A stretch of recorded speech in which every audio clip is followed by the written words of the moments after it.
ആശയക്കുഴപ്പമുണ്ട്. അത് കോൺഗ്രസിൽ എല്ലാ കാലത്തും ഉള്ളതാണ്. പക്ഷേ ഇപ്പോൾ AI ഗ്രൂപ്പ് എന്നുള്ള രീതി അങ്ങ് മാറിക്കഴിഞ്ഞിരിക്കുന്നു. ഈ നേരത്തെ ഉണ്ണിവർഷൻ ചൂണ്ടിക്കാണിച്ച പോലെ അപ്പോൾ ആരെ കൊണ്ടുവരണം എന്ന് പറഞ്ഞുകൊണ്ട് ഉമ്മൻചാണ്ടി ഡൽഹിക്ക് പോയ ഒരു യാത്രയുണ്ടല്ലോ, അതിൽ പരാജയപ്പെട്ട ശേഷം 2021 പരാജയപ്പെട്ട നേതാക്കളെ മാറ്റിയിട്ടാണ് VD സതീശനും K സുധാകരനും എത്തുന്നത്. പിന്നീട് അങ്ങോട്ട് സംഭവിക്കുന്ന കാര്യങ്ങളാണ് ഇപ്പോൾ നമ്മൾ ചർച്ച ചെയ്തുകൊണ്ടിരിക്കുന്നത്. VD സതീശൻ ഇപ്പോൾ തെരഞ്ഞെടുപ്പ് ഇപ്പോൾ വന്നിരിക്കുന്ന ഉപതെരഞ്ഞെടുപ്പുകളെല്ലാം അദ്ദേഹത്തിൻ്റെ നേതൃത്വത്തിൽ തെരഞ്ഞെടുപ്പ് നടക്കുന്നു.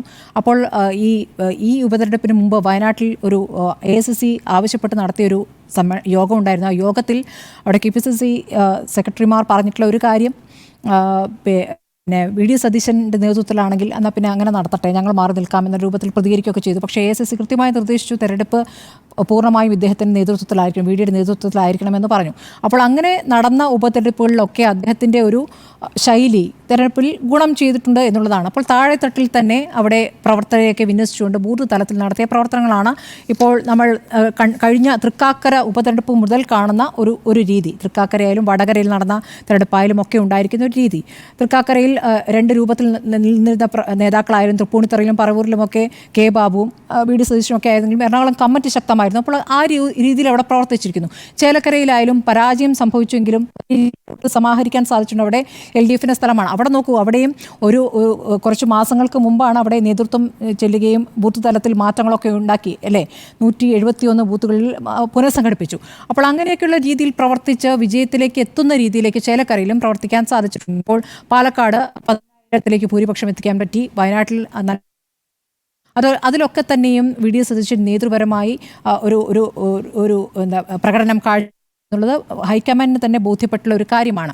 ഇപ്പോൾ K സുധാകരൻ എന്ന നേതാവിനെതിരെ ഉള്ളൊരു വികാരമായിട്ട് ഇപ്പോൾ പുനഃസംഘടന ഉണ്ടാവുകയാണെങ്കിൽ സുധാകരനെ മാറ്റണമെന്ന ചർച്ചകളിൽ അത് K സുധാകരൻ എന്ന വ്യക്തിക്കെതിരെ നടക്കുന്ന ഒരു എന്താ പറയുക പ്രതികരണമായിട്ടല്ല അതിനെ കാണേണ്ടത്. K സുധാകരന് ഈ തലത്തിൽ ബൂത്ത് തലത്തിൽ പോയി അല്ലെങ്കിൽ വാർഡ് തലത്തിൽ പോയി അങ്ങനെ പാർട്ടിയെ പുനഃസംഘടിപ്പിക്കാൻ അല്ലെങ്കിൽ അവിടെയൊക്കെ വരുത്തുന്ന മാറ്റങ്ങൾക്ക് ഓടി നടന്ന് പ്രവർത്തിക്കാനൊക്കെയുള്ള ആരോഗ്യമുണ്ടോ എന്നുള്ള വിഷയം, ആരോഗ്യ പ്രശ്നങ്ങൾ അദ്ദേഹത്തെ അലട്ടിയിട്ടുണ്ട്. അതിലപ്പുറം പ്രതികരണങ്ങൾ എന്താണ് പറയുക എന്ന് പാർട്ടി ഭയക്കുന്ന ഒരു സാഹചര്യമുണ്ട്. അപ്പോൾ ആ തരത്തിൽ വരുമ്പോൾ അങ്ങനെ ചുറുചുറുക്കോടുകൂടി ഓടി നടന്ന് ഈ ഒരു കോമ്പിനേഷൻ ഉണ്ടല്ലോ, VD സതീശനൊപ്പം അപ്പുറത്ത് നിൽക്കുന്ന ഒരു കോമ്പിനേഷനിലേക്ക് വരാനുള്ള ഊർജ്ജസ്വലനായ ഒരു നേതാവ് വേണം. അത് K സുധാകരന് കൂടി സ്വീകാരനായ മറ്റൊരു നേതാവാണെങ്കിൽ നല്ലത്. K സുധാകരനെ അങ്ങനെയൊന്നും ഇറങ്ങിപ്പോകാൻ ഇവിടെ ഹൈക്കമാൻഡും ആവശ്യപ്പെടുന്നില്ല. ഇപ്പോൾ നേരത്തെ VD സതീശനൊക്കെ ഒരു വലിയ ഘട്ടത്തിൽ വലിയ രീതിയിൽ വിവാദങ്ങൾ ഉണ്ടാക്കിയ ഘട്ടത്തിൽ K സുധാകരനെ മാറ്റണമെന്നുള്ള ആവശ്യം ഹൈക്കമാൻഡ് മുന്നിൽ വെച്ചിരുന്നു. പക്ഷേ ഇപ്പോൾ ആ ആവശ്യം മുന്നോട്ട് വയ്ക്കുന്നില്ല. K സുധാകരൻ തന്നെ താനിപ്പോൾ ചെയ്യാൻ തയ്യാറല്ല എന്നാണ് പറഞ്ഞതെന്നാണ് അറിയുന്നത്. അത് അദ്ദേഹത്തിന് സ്വമനസ്സാലെ അദ്ദേഹം ഇറങ്ങട്ടെ എന്നാണ് പാർട്ടിയും കാത്തിരിക്കുന്നത്. എന്തായാലും വരുന്ന നിയമസഭാ തെരഞ്ഞെടുപ്പിൽ K സുധാകരൻ്റെ നേതൃത്വത്തിലായിരിക്കരുത് പാർട്ടി എന്ന് ഹൈക്കമാൻഡ് ആഗ്രഹിക്കുന്നുണ്ട്. നേരത്തെ ഇവിടെ നിന്നും ഇവിടുത്തെ പ്രധാനപ്പെട്ട നേതാവ് ചെന്നിത്തലയായാലും നേരത്തെ കരുണാകരനായിരുന്നാലും ഇവിടെ നിന്ന് ഒരു ലിസ്റ്റ് ഉണ്ടാക്കി ഹൈക്കമാൻഡ് നൽകുന്നു, ഹൈക്കമാൻഡ് അത് അംഗീകരിക്കുന്നു. അങ്ങനെയാണ് വന്നിരുന്നത്. പക്ഷേ കുറച്ചു കാലമായി അങ്ങനെയല്ല. ഹൈക്കമാൻഡ് തീരുമാനങ്ങൾ ഇവിടെ പറയുന്നു, അതിനനുസരിച്ച് ഇവിടെ പ്രവർത്തിക്കേണ്ടി വരുന്നു. ആ രീതിയിലേക്ക് സംസ്ഥാനത്തിലെ കോൺഗ്രസ് ദുർബലമായിട്ടുണ്ട്. ഹൈക്കമാൻഡ് നിർദ്ദേശിക്കുന്ന രൂപത്തിലേക്ക് പാർട്ടിക്ക് പ്രവർത്തിക്കേണ്ടി വരും, ആ രൂപത്തിലേക്ക്. അപ്പോൾ ഇവിടെ നേരത്തെ ഉണ്ടായിരുന്ന സാഹചര്യമല്ല ഉള്ളത്. AI ഗ്രൂപ്പുകൾ മാറി. ഉമ്മൻചാണ്ടിക്കൊപ്പം ഉറച്ചു നിന്ന പല നേതാക്കളെയും ഇപ്പോൾ VD സതീശനൊപ്പം കാണാം. അവർ ഒരുമിച്ച് പ്രവർത്തിച്ചുകൊണ്ടാണ് തെരഞ്ഞെടുപ്പിൽ വിജയിച്ചിട്ടുള്ളത്. ചെന്നിത്തലയ്ക്കൊപ്പം ഉറച്ചു നിന്ന പല നേതാക്കളെയും ഇപ്പോൾ VD സതീശനൊപ്പം കാണാം. അപ്പോൾ ആ രൂപത്തിലേക്ക് അത് മാറിയിട്ടുണ്ട്. അപ്പോൾ AI ഗ്രൂപ്പ് എന്ന നിലയ്ക്കല്ല. പക്ഷേ VD സതീശൻ തനിക്ക് ചുറ്റും നിൽക്കുന്ന ആ വൃത്തത്തെ വലുതാക്കിയിട്ടില്ലെങ്കിൽ അത് VD സതീശന് ദോഷം ചെയ്യുമെന്നുള്ളതാണ്. അപ്പോൾ VD സതീശൻ ഇപ്പോൾ തന്നെ അനുകൂലിച്ച് സംസാരിക്കുന്ന ചെറിയ നേതാക്കളായാലും തന്നെ അനുകൂലിച്ച് നിൽക്കുന്നവരോട് മാത്രം കമ്മ്യൂണിക്കേഷനുള്ളൂ അദ്ദേഹത്തിന്. ബാക്കിയുള്ളവരോട് കമ്മ്യൂണിക്കേറ്റ് ചെയ്യുന്നില്ല, അല്ലെങ്കിൽ അവരെ മാറ്റി നിർത്തുന്നു എന്നുള്ള ഒരു ചെറിയ വിഭാഗത്തിൻ്റെ എങ്കിലും ഒരു പരാതിയായി ഉയർന്നു വരുന്നുണ്ട്. ചാണ്ടി ഉമ്മൻ ഇപ്പോൾ തന്നെ വന്നതല്ല, ചാണ്ടി ഉമ്മനെ കൊണ്ട് ചാടിച്ചതാണെന്നാണ് ഞാൻ മനസ്സിലാക്കുന്നത്. നേരത്തെ തന്നെക്കാൾ ജൂനിയറായ രാഹുൽ മാങ്കൂട്ടത്തിൽ വരുന്നു, ഷാഫി പറമ്പിൽ അപ്പുറത്ത് നിൽക്കുന്നു. അപ്പോൾ താനല്ലേ കുറച്ചുകൂടി സീനിയർ A ഗ്രൂപ്പിൻ്റെ ലെഗസി എന്നുള്ള ഒരു കാര്യം ചാണ്ടി ഉമ്മൻ വെറുതെ പറഞ്ഞിട്ട് കാര്യമില്ല, ആ രീതിയിൽ പ്രവർത്തിച്ച് കാണിക്കണം. അതിപ്പോൾ ഷാഫി പറമ്പിൽ നേടിക്കഴിഞ്ഞിരിക്കുന്നു എന്നുള്ളതാണ്. അപ്പോൾ ചാണ്ടി ഉമ്മനെ സംബന്ധിച്ച് ഇപ്പോൾ അസ്ഥാനത്ത് ആ പ്രതികരണങ്ങൾക്ക് ചുവട് പിടിച്ച് ചില നേതാക്കൾ അദ്ദേഹത്തിന് പിന്തുണ നൽകുന്നതാണ്. ചാണ്ടി ഉമ്മൻ നടത്തിയ പ്രതികരണം ചാണ്ടി ഉമ്മൻ ഒറ്റയ്ക്ക് നടത്തിയതല്ല, ചാണ്ടി ഉമ്മനെ കൊണ്ട് അങ്ങനെ പറയിപ്പിക്കുകയാണെന്ന് വേണം മനസ്സിലാക്കാൻ. ഈ രാഹുൽ മാങ്കൂട്ടത്തിലും ഷാഫി പറമ്പിലുമായിട്ടുള്ള ചാണ്ടി ഉമ്മൻ്റെ വൈരം അത് നേരത്തെ പറഞ്ഞു കേട്ടിട്ടുള്ളതാണ്. പക്ഷേ ഓരോന്നും പറയുന്നതിനും ഒക്കെ ഓരോ സമയമുണ്ടല്ലോ. ഇപ്പോൾ തെരഞ്ഞെടുപ്പിൽ നല്ല രീതിയിൽ വിജയിക്കുകയും ചെയ്ത ശേഷം പിന്നെ ഈ തരത്തിലുള്ള പ്രതികരണങ്ങൾ വരുന്നത് എനിക്ക് അവിടെ ചുമതല നൽകിയില്ല എന്നൊക്കെ പറയുമ്പോൾ രാഹുൽ മാങ്കൂട്ടത്തിൽ ഉമ്മൻചാണ്ടിയുടെ കല്ലറയിൽ പ്രാർത്ഥിക്കാൻ പോയപ്പോൾ ചാണ്ടി ഉമ്മൻ എവിടെയായിരുന്നു എന്നുള്ള ചോദ്യം അവിടെ നിൽക്കുന്നുണ്ടല്ലോ. അപ്പോൾ അതങ്ങനെയുള്ള കാര്യം. പിന്നെ പലപ്പോഴായി MLA ആയ ശേഷം ചാണ്ടി ഉമ്മൻ എങ്ങനെ പ്രവർത്തിച്ചിരിക്കുന്നു, ഉമ്മൻചാണ്ടിയുടെ ഒരു ശൈലിയെങ്കിലും ഉമ്മൻചാണ്ടിയുടെ മകൻ ഏതെങ്കിലും തരത്തിൽ അനുവർത്തിച്ചിട്ടുണ്ടോ എന്നൊരു ചോദ്യം അവിടെ നിൽക്കുന്നുണ്ട്. ഉമ്മൻചാണ്ടിയുടെ 1ാം ചരമവാർഷിക ദിനത്തിൽ മുഖ്യമന്ത്രി പിണറായി വിജയനെ ക്ഷണിക്കുന്നുണ്ട്. ക്ഷണിച്ച ശേഷം അദ്ദേഹം അവിടെ പറയുന്ന ചില കാര്യങ്ങൾ അത് ഒരിക്കലും ഉമ്മൻചാണ്ടിയുടെ ആത്മാവ് പൊറുക്കുന്ന കാര്യങ്ങളല്ല. കാരണം അദ്ദേഹത്തെ പല പരീക്ഷണഘട്ടങ്ങളിലും തുണച്ച നേതാവാണെന്നാണ്. പരീക്ഷണഘട്ടത്തിലൂടെ ഇതുവരെ ഇല്ലാത്തൊരു പരീക്ഷണഘട്ടത്തിലൂടെ ഉമ്മൻചാണ്ടിയെ കടത്തിവിട്ട നേതാവ് കൂടിയാണ്. അതുകൂടി അദ്ദേഹം ഓർമ്മിക്കേണ്ടിയിരുന്നു. കാരണം നമുക്കറിയാമല്ലോ, വേങ്ങര ഉപതെരഞ്ഞെടുപ്പ് സമയത്ത് നടത്തിയ വാർത്താ സമ്മേളനവും കുട്ടികൾ കാണരുത് എന്ന് പറഞ്ഞ് നടത്തിയ വാർത്താ സമ്മേളനമൊക്കെ അതിനുശേഷം ഉമ്മൻചാണ്ടി അനുഭവിച്ചൊരു യാതനയുണ്ട്. അതിൻ്റെ തുടർച്ചയായി ആ ഒരു യാതന ചാണ്ടി ഉമ്മനും വ്യക്തിജീവിതത്തിൽ അനുഭവിച്ചിട്ടുണ്ട്. CPM ആ തരത്തിൽ അറ്റാക്ക് ചെയ്തിട്ടുണ്ട് രാഷ്ട്രീയമായി. പക്ഷേ VS-ന്റെ അത്ര വേട്ടയാടിയിട്ടില്ലെന്നുള്ളതാണ് കുടുംബത്തിൻ്റെ വിലയിരുത്തൽ. ശരി, വിലയിരുത്തൽ.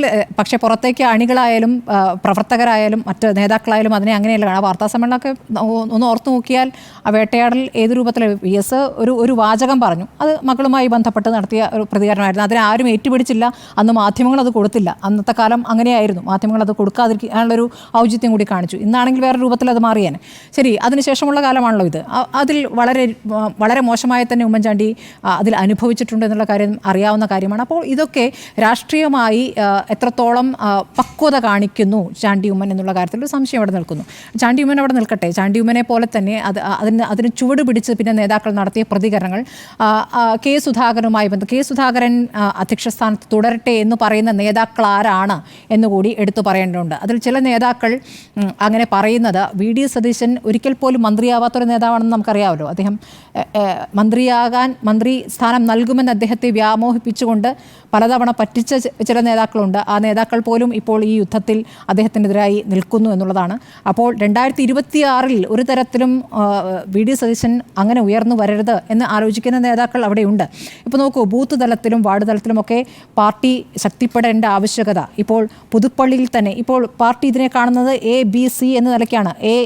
വിഭാഗത്തിൽപ്പെടുന്ന പാർട്ടിക്ക് നല്ല സ്വാധീനമുള്ളത്, B കുറവ് സ്വാധീനമാണെങ്കിലും സ്വാധീനമുണ്ട്, C തീരെ സ്വാധീനമില്ലാത്ത സ്ഥലങ്ങൾ, അങ്ങനെയാണ് ബൂത്തുകളെ അവർ കണക്കാക്കിയിരുന്നത്. അങ്ങനെ നോക്കുമ്പോൾ ഈ ഉമ്മൻചാണ്ടിയുടെ പുതുപ്പള്ളിയിൽ തന്നെ 40 ബൂത്തുകൾ ദുർബലമാണെന്ന് കണ്ടെത്തുകയായിരുന്നു. പുതുപ്പള്ളിയിൽ പിന്നീട് വന്ന ഉപതെരഞ്ഞെടുപ്പ് സമയത്തെ കാര്യമാണ് പറയുന്നത്. അപ്പോൾ അവിടെയൊക്കെ ആളുകളെ കൊണ്ടുവന്ന് നേതാക്കളെ കൊണ്ടുവന്ന് നേരത്തെ പ്രവർത്തിപ്പിച്ചിട്ട് ആ രീതിയിൽ ചാണ്ടി ഉമ്മന് വേണ്ടി പ്രവർത്തിച്ചിട്ടുണ്ട്. അപ്പോൾ തിരഞ്ഞെടുപ്പിൽ ദുർബലമായ ഇടങ്ങളിൽ എങ്ങനെ തെരഞ്ഞെടുപ്പ് സംവിധാനത്തിൽ വിജയം കൊണ്ടുവരാമെന്നുള്ളൊരു ഫോർമുല VD സതീശനുണ്ട്. അതിനൊപ്പം നിൽക്കുന്ന നേതാക്കളുണ്ട്. അതിനൊപ്പം നിൽക്കുന്ന നേതാക്കൾ കൂടുന്നു. പക്ഷേ ഞാൻ പറഞ്ഞത് VD സതീശൻ പലപ്പോഴും നടത്തുന്ന പാർട്ടിക്കകത്ത് നിന്ന് കേൾക്കുന്ന കാര്യങ്ങൾ എല്ലാവരെയും ഉൾക്കൊള്ളാൻ തയ്യാറാകുന്നില്ല എന്നൊരു സംശയം ചിലർക്കെങ്കിലും ഉണ്ട് എന്നുള്ളതാണ്. അപ്പോൾ അങ്ങനെ സംശയിക്കുന്നവരെ കൂടെ ചേർക്കാൻ കഴിഞ്ഞാൽ മാത്രമേ ആ നേതാവിനെ പിന്നീട് അങ്ങോട്ടുള്ള മുന്നോട്ട് പോക്കിന് അത് സഹായകമാകുകയുള്ളൂ. കോൺഗ്രസിൽ എപ്പോഴും തർക്കങ്ങളും ബഹളങ്ങളും ഒക്കെ ഉണ്ട്. പക്ഷേ ആത്യന്തികമായി 2021 എന്തായാലും ആൻറ്റി ഇൻകംബൻസി സഹായിക്കുമെന്നാണ് പ്രതീക്ഷിച്ചത്. പക്ഷേ നടന്നില്ല. അവിടെ കോവിഡ് സാഹചര്യം കൂടി ഉണ്ടായിരുന്നു. പക്ഷേ ഇനി അങ്ങനെ ഉണ്ടാവുകയാണെങ്കിൽ ഭരണവിരുദ്ധ വികാരത്തിൻ്റെ പകുതി പിടിക്കാനപ്പുറത്ത് മറ്റൊരു കക്ഷി കൂടിയുണ്ട്, BJP എന്ന പാർട്ടി കൂടിയുണ്ട് എന്നുള്ള യാഥാർത്ഥ്യം 15% അപ്പുറത്തേക്ക് അവർ ഇനി എത്ര വളരുമെന്നുള്ളൊരു ആശങ്ക കൂടി കോൺഗ്രസിനെ സംബന്ധിച്ച് ഉണ്ടാകേണ്ടതാണ്. ആ ഒരു തിരിച്ചറിവിൽ നിന്നായിരിക്കണം ഈ തർക്കങ്ങളും ബഹളങ്ങളും പോകേണ്ടത്. ആ തിരിച്ചറിവില്ലെങ്കിൽ തദ്ദേശ തെരഞ്ഞെടുപ്പാണ് ഏറ്റവും പ്രധാനം. അടുത്ത വരുന്ന തദ്ദേശ തെരഞ്ഞെടുപ്പാണ്. അതിനു മുൻപേ പുനഃസംഘടന ഉണ്ടായിട്ടില്ലെങ്കിൽ, പുനഃസംഘടന എന്ന് പറയുമ്പോൾ പൂർണ്ണമായിട്ടുള്ള പുനഃസംഘടനയാണ്, അധ്യക്ഷനടക്കം തീരുമാനമെടുത്തുകൊണ്ട് മുന്നോട്ട് പോകേണ്ടിയിരിക്കുന്നു. അതിലേക്ക് പോയില്ലെങ്കിൽ പാർട്ടിക്ക് അത് ദോഷം ചെയ്യുമെന്നുള്ളതാണ്.